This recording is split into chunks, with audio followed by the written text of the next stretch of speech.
الحمد للہ رب العالمین والصلاة والسلام علی رسولہ الکریم اما بعد فاعوذ باللہ من الشیطان الرجیم بسم اللہ الرحمن الرحیم نصر من اللہ وفتح قریب وبشر المؤمنین صدق اللہ العظیم۔ محترم چیئرمین صاحب، آپ کا بہت شکریہ کہ آپ نے 5 اگست کو آج یہ اجلاس بلایا اور انشاءاللہ تعالی آج کے اس اجلاس کا پیغام مقبوضہ کشمیر کے عوام کے لیے ایک حوصلے کا ذریعہ بنے گا۔ کشمیر ہمارے لیے زندگی اور موت کا مسئلہ ہے۔ کشمیر کے بغیر پاکستان نامکمل ہے۔ کشمیر پاکستان کا شہ رگ ہے اور پاکستان کی ہریالی اور یہاں خوشحالی یہ کشمیریوں کی اس عظیم جدوجہد کی مرہون منت ہے جس کی وجہ سے پاکستان میں اس وقت ایک خوشحالی اور پودے اگتے ہیں، ہریالی ہے۔ آپ کو یاد ہوگا گزشتہ سال 21 فروری کو انڈیا نے اعلان کیا تھا کہ ہم پاکستان کے حصے کا پانی بند کریں گے، اور اس جدوجہد کی وجہ سے آپ کی جہلم میں، چناب میں، راوی میں اور ستلج میں پانی موجود ہے، اور جس طرح مودی کا مزاج اور کردار ہے اس کو اگر یہ موقع ملا تو وہ پاکستان کے حصے کا پانی بھی بند کرے گا۔ جناب والا، کشمیر ایک بہت اہم اسٹریٹجک جگہ ہے کہ جس کے چاروں طرف 4 ایٹمی پاور ہے۔ رشیا بھی ہے، چائنا بھی ہے، پاکستان بھی ہے اور ہندوستان بھی ہے۔ اگر اقوام عالم نے مسئلہ کشمیر کو حل نہیں کیا تو کسی بھی وقت اس علاقے میں ایک ایٹمی جنگ جو اس پوری ریجن اور ساری دنیا کے لیے تباہی کا باعث ہوگا وہ چڑھ سکتا ہے۔ اس لیے جناب چیئرمین صاحب، مسئلہ کشمیر کا حل نہ صرف پاکستان کے لیے بلکہ ساری دنیا کے لیے بہت ہی ضروری ہے۔ اور میں یاد دلانا چاہتا ہوں کہ گزشتہ 72 سالوں میں کشمیریوں نے جو جدوجہد کی ہے، انسانی تاریخ میں اس طرح کی جدوجہد کی مثالیں بہت کم ملتی ہے۔ طویل جدوجہد ہے اور تقریباً ہر دن کشمیریوں نے اوسطاً 4 شہداء آزادی کے خاطر پیش کیے ہیں۔ اس میں بوڑھے بھی، اس میں بچے بھی اور خواتین بھی اور مرد بھی شامل ہے، اور ہر شہید کی زبان پر آخری کلمہ لا الہ الا اللہ اور آخری نعرہ یہی کہ ہم پاکستانی ہیں، پاکستان ہمارا ہے۔ اس لیے پاکستان کی بقا کے لیے واحد راستہ یہی ہے کہ ہم کشمیریوں کا ساتھ دیں اور ان کی جدوجہد کو کامیابی تک پہنچانے کے لیے زندگی کا ہر لمحہ اور خون کا ہر قطرہ ہم قربانی کے لیے تیار ہوں۔ جناب چیئرمین صاحب، اس وقت بدقسمتی ہے کہ انڈیا پر ایک ایسے شخص کی حکمرانی ہے جس کو دنیا اب ایک پاگل آدمی سمجھتا ہے، اس لیے کہ یہ وہ آدمی تھا جب یہ گجرات کے وزیر اعلیٰ تھے، انہوں نے 3000 سے زیادہ مسلمانوں کو شہید کیا، اور یہ وہ آدمی ہے جنہوں نے آج کے دن بابری مسجد کی جگہ مندر کی تعمیر کا اعلان کیا ہے، اور یہ وہ شخص ہے جنہوں نے اپنے الیکشن کمپین میں 3 وعدے کیے تھے۔ ایک یہ کہ میں مقبوضہ کشمیر کو انڈیا کا حصہ بناؤں گا، رام مندر کی تعمیر کا وعدہ اور آزاد کشمیر پر قبضہ کرنے کا، اور انہوں نے 2 وعدے اپنے انتخابی وعدے پوری کیے، اور تیسرے کے لیے وہ آئندہ ایک اور حملہ پاکستان پر کر سکتا ہے، اس لیے کہ اس آدمی سے ہر چیز متوقع ہے۔ جو ہمارے حکمرانوں کا یہ خیال تھا کہ مودی آئے گا مسئلہ حل ہوگا، لیکن مودی کے آنے کے بعد مسائل میں اور بھی اضافہ ہوا۔ یہ وہ شخص ہے جناب چیئرمین جس نے بنگلہ دیش کا دورہ کیا اور بڑے بے شرمی کے ساتھ اور ڈٹائی کے ساتھ اعلان کیا کہ بنگلہ دیش بنانے میں نے ایک کلیدی کردار ادا کیا ہے، ایک فائٹر کی حیثیت سے، اور بے شرمی کے انتہا ہے کہ انہوں نے وہ تصویر جس میں ہمارے وہاں کے فوجوں کے ذمہ دار ترین آدمی نے اپنے آپ کو جنرل اروڑا کے سامنے پیش کیا ہے، انہوں نے وہی تصویر حسینہ واجد کو تحفے کے طور پر پیش کیا ہے۔ اس لیے ایک ایسے شخص کے بارے میں اگر ہم یہ خیال کریں کہ ان کے ساتھ کوئی بات ہو سکتی ہے، یہ ناممکن ہے۔ لیکن ہمارا بھی ایک عجیب المیہ ہے۔ گزشتہ سال جناب عمران خان صاحب نے بڑی اچھی تقریر کی، ہم سب نے اس کو اپریشیٹ کیا، لیکن جب واپس وہ تشریف لائیں تو انہوں نے کوئی لاہ عمل دینے کے بجائے اعلان کیا کہ جو آدمی بھی ایل او سی کی طرف جائے گا وہ پاکستان کا غدار ہوگا، اور ان کے اس اعلان سے مقبوضہ کشمیر کے لوگوں کو مایوسی ہوئی۔ اور آج بھی شاید پالیسی کا ایک تسلسل ہے کہ 1947 کے بعد، آزادی کے بعد، جب انڈیا نے اپنی فوجوں کو سری نگر کی ایئرپورٹ پہ اتارا اور یہی وہ لمحہ تھا کہ ہمیں آگے بڑھنا چاہیے تھا، اور ممکن تھا، یہ بالکل ممکن تھا کہ ہم اس وقت کشمیر کو پاکستان کا حصہ بناتے، لیکن بدقسمتی تھی کہ ان دنوں ذمہ دار تھے فوجوں کے، جرنیل تھے جنرل گریسی، اور انہوں نے یہی اعلان کیا تھا کہ جو بھی کشمیر کی طرف جائے گا وہ پاکستان کا غدار ہوگا۔ ورنہ چیئرمین صاحب سے میں عرض کرنا چاہتا ہوں کہ قبائل کے لوگ وہاں جا سکتے ہیں،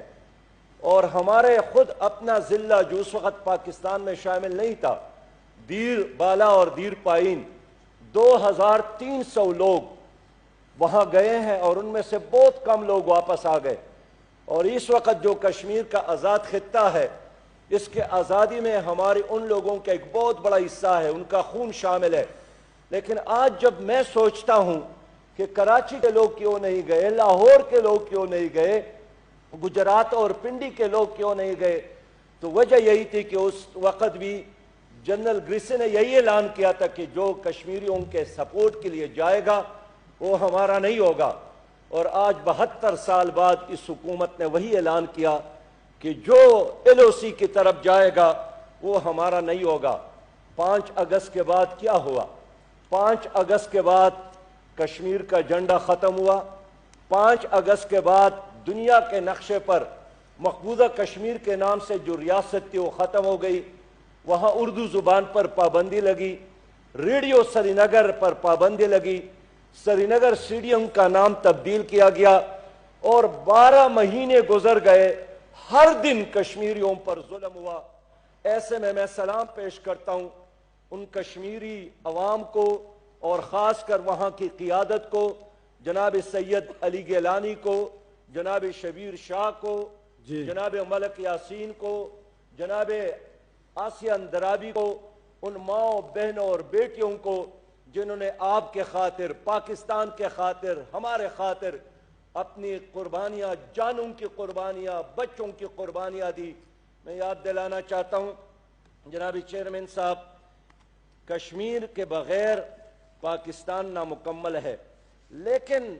ہمارے جو موجودہ طریقہ کار ہے، یہ تو میں نہیں سمجھتا ہوں کہ اس طریقہ کار کے موجودگی میں کشمیر آزاد ہو سکتا ہے۔ اب دیکھیے کل کا دن بھی بہت اہم تھا، اور کل ایک طرف حکومت نے آل پارٹی کانفرنس بلائی، بہت اچھا کیا تھا، بریفنگ دی، لیکن دوسرے طرف ہم نے بھی تمام کشمیری قیادت کو بلایا تھا، اس میں حریت کے تمام رہنما آئے تھے، اس میں آزاد کشمیر کی تمام سیاسی قیادت آئی تھی۔ یک زبان ہو کر انہوں نے اعلان کیا کہ حکومت پاکستان نے کشمیر ہائی وے کا نام تبدیل کر کے سری نگر رکھ دیا ہے۔ ہمیں حکومت پاکستان کا یہ اقدام منظور نہیں ہے۔ دوبارہ اسی کشمیر ہائی وے کا نام کشمیر کو بحال کیا جائے، اس لیے کہ کشمیر کے ساتھ ہمارا ایک نظریاتی کمٹمنٹ ہے، کشمیر کے لیے ہم نے قربانیاں دی ہے، کشمیر ہمارا پہچان ہے، اور کشمیر کے لیے جدوجہد ہماری ایمان کا حصہ ہے۔ خود سری نگر سے تعلق رکھنے والے ہمارے مقبوضہ کشمیر کی قیادت نے اس پر کل احتجاج کیا کہ شاید حکومت نہیں چاہتی ہے کہ اسلام آباد میں ایک روڈ کشمیر کے نام پر ہو۔ سری نگر کو کون جانتا ہے؟ 72 سال جو جدوجہد ہم نے کیے کشمیر کے نام پر کیے، لیکن آج وفاقی حکومت نے، میں حکومت کی نیت پہ شک نہیں کرتا ہوں، لیکن کاش کوئی بھی کشمیر کے حوالے سے پالیسی بناتے وقت وہ اپوزیشن کو بھی اعتماد میں لیتے، یہاں جو آزاد کشمیر کی قیادت ہے ان کو اعتماد میں لیتے، یہاں مقبوضہ کشمیر کے بہت سارے لوگ حریت کے رہنما موجود ہیں ان کو اعتماد میں لیتے، لیکن حکومت یہ کام نہیں کر سکی۔ انہوں نے ایک پولیٹیکل نقشہ جاری کیا ہے۔ میں بخل سے کام نہیں لیتا ہوں، کوئی نیا کام بھی نہیں ہے، نقشہ پیش کیا، اچھا کیا ہے، اور بہرحال ہم اس کو اپریشیٹ کرتے ہیں، لیکن یہ نقشہ ہمارے دلوں میں موجود ہے، اور یہی نقشہ پہلے سے ایک متعین شدہ چیز ہے۔ حکومت نے دوبارہ اس کو شائع کیا، اچھا کیا، لیکن میں امید رکھتا ہوں کہ کشمیریوں کی جذبات کا احترام کر کے کشمیر ہائی وے کا نام یہ دوبارہ بحال کریں گے۔ جناب چیئرمین صاحب، میں چند تجاویز دینا چاہتا ہوں، اس لیے دینا چاہتا ہوں کہ یہ ان تمام مقبوضہ کشمیر کے قیادت کا، آزاد کشمیر کی قیادت کا مشترکہ اعلامیہ ہے۔ پہلی بات تو یہی ہے کہ کشمیر کے حوالے سے ہر پالیسی میں کشمیری قیادت کو شامل کیا جائے، اور یہی تجویز ہے۔ کل صدر صاحب نے بھی فرمایا ہے کہ یہ ممکن ہے کہ ہم اس پارلیمنٹ میں کشمیریوں کے لیے کچھ سیٹوں کو مختص کر لے، لیکن ان کا یہی مشورہ ہے کہ پہلے تو آزاد کشمیر کے پارلیمنٹ میں مقبوضہ کشمیر کی اس قیادت کے لیے سیٹوں کو مختص کیا جائے۔ کل ان سب کا یہی مطالبہ تھا کہ پاکستان کے جو فضائی حدود ہے وہ انڈیا کے لیے ہمیشہ کے لیے بند کیا جائے جب تک وہ 5 اگست کے اقدامات کو واپس نہ لے۔ کل ان کا یہی مطالبہ تھا کہ یہ حکومت کا فرض ہے کہ ایک نیشنل ایکشن پلان کشمیر کے آزادی کے لیے وہ مشترکہ اجلاس میں پیش کرے، تاکہ ہم یکسوئی ہو کہ نعروں کے علاوہ کچھ عملی اقدامات بھی حکومت کرنا چاہتی ہے۔ کل سب کا یہی مشورہ تھا کہ ایک مؤثر سفارتکاری کے لیے جناب سرکاری پارٹی سے بھی اور اپوزیشن سے مشتمل وفود بنا کر ساری دنیا میں بھیجا جائے۔ کل سب کا یہی مشورہ تھا کہ عالمی اسلام کو ایکٹیویٹ کیا جائے، اور خاص کر OIC کا اجلاس کشمیر کے مسئلے پر اسلام آباد میں بلایا جائے، اور ان سے مطالبہ کیا جائے کہ اس وقت تک ہندوستان کے ساتھ کوئی لین دین، کوئی تجارت، کوئی تعلق نہ ہو جب تک انڈیا 5 اگست کے اقدامات کو واپس نہیں لیتے۔ جناب چیئرمین صاحب، میں آپ کے شکریہ کے ساتھ یہ بات کر کے اجازت چاہوں گا کہ یہ ایک لمحہ آیا ہے، اگر ہم نے یہ ضائع کیا